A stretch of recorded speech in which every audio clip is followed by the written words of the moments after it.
Hello বন্ধুরা, কেমন আছো তোমরা সবাই? আশা করছি সবাই অনেক অনেক ভালো আছো এবং মন দিয়ে পড়াশোনা করছো।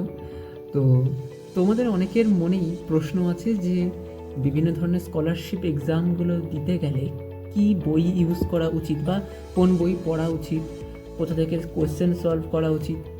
তো আজকে এই ডাউটটা ক্লিয়ার করে দেব যে কোন ধরনের বই স্কলারশিপ পরীক্ষাগুলোর জন্য সবথেকে ইম্পর্টেন্ট। তো আজকে কিছু বেসিক বইয়ের কথা বলবো এবং সেখান থেকে ওটা কমপ্লিট হলে তারপরে কি বই ইউজ করা যায়, কোথা থেকে কোয়েশ্চেন প্র্যাকটিস করা যায়, সেই সম্বন্ধে আজকের এই ভিডিওটা।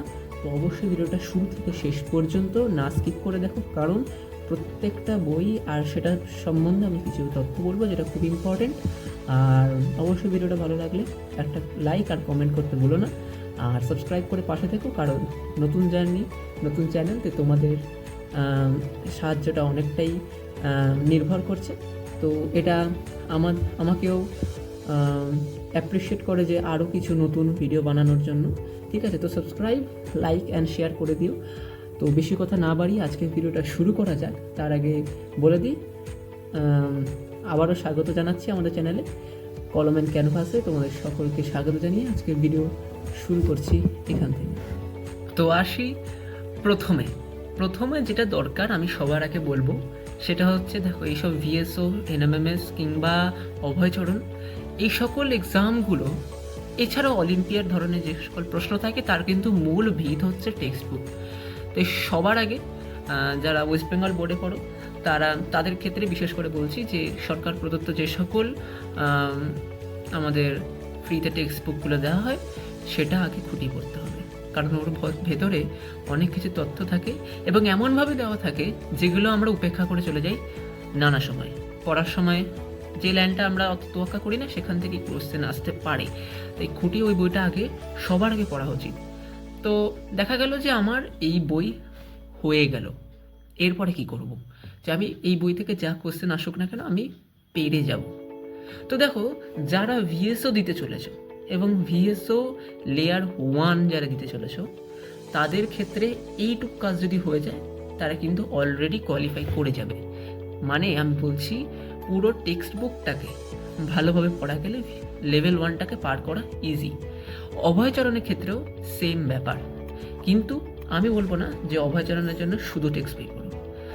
এবার আসছি টেক্সট বুকের পরে কি কি বই ইউজ করা উচিত।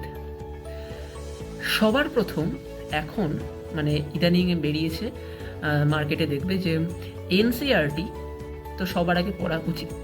এবার যাদের মিডিয়াম হচ্ছে ইংলিশ তাদের ক্ষেত্রে তো বই অনেক আগে থেকেই আছে, কিন্তু যারা বেঙ্গলি মিডিয়ামে পড়াশোনা করে তাদের জন্য এখন নতুন কিন্তু এনসিইআরটি, ঠিক আছে। তো এরা বাংলাতে বই বের করেছে, সবার আগে কালেক্ট করো ওই বইগুলো, ওটাও টেক্সট বুক। তো নিজের টেক্সট বুক পড়া হয়ে গেলে দেখবে ওখানে অনেক কিছুই কমপ্লিট, বাট ওখানে সিলেবাস সেম না, অনেক চ্যাপ্টার নতুন, আবার অনেক চ্যাপ্টার পুরনো। এইভাবে তোমাদের আগে পিছিয়ে অনেক চ্যাপ্টার রিভাইজড হয়ে যাবে। এরপরে আসছি আমি একে একে। দেখো, আমাদের পরীক্ষাগুলো হয় এমসিকিউ বেস, অর্থাৎ আমাদের কোয়েশ্চেন প্র্যাকটিস করতে হবে এমসিকিউর মতো। তার জন্য সবার প্রথম যেটা হচ্ছে অভয়চরণ মেরিট ফান্ড স্কলারশিপ, এটাতে ওরা প্রত্যেক বছর, আমাদের বছর ছিল না যেহেতু ওটা নতুন নতুন ছিল, তারপর আমাদের পরের বছর থেকে কিন্তু ওরা ওদেরই একটা বই বের করেছিল যেখানে প্রচুর শর্ট কোশ্চেন আছে, এমসিকিউ টাইপের কোশ্চেন দিয়ে ভর্তি। ওই বইটা তোমরা যদি কালেক্ট করতে পারো তাহলে অবশ্যই তোমরা উপকৃত হবে, কারণ প্রচুর প্রচুর এমসিকিউস আছে যেটা প্র্যাকটিস করলে অবশ্যই তোমাদের ভালোই হবে। আচ্ছা, এবার আসি এটা ছাড়া আর কি বই আছে।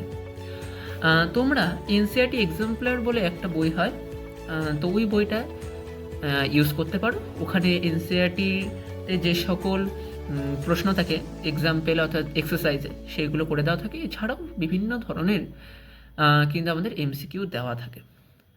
ভিএসওর জন্য আমি যেটা বলবো, ভিএসওর জন্য তোমরা কি বই পড়বে, পথ ফাইন্ডার বলে একটা সংস্থা আছে, তো সেই সংস্থা ভিএসও নিয়ে কিন্তু একটা এমসিকিউ বই বের করে।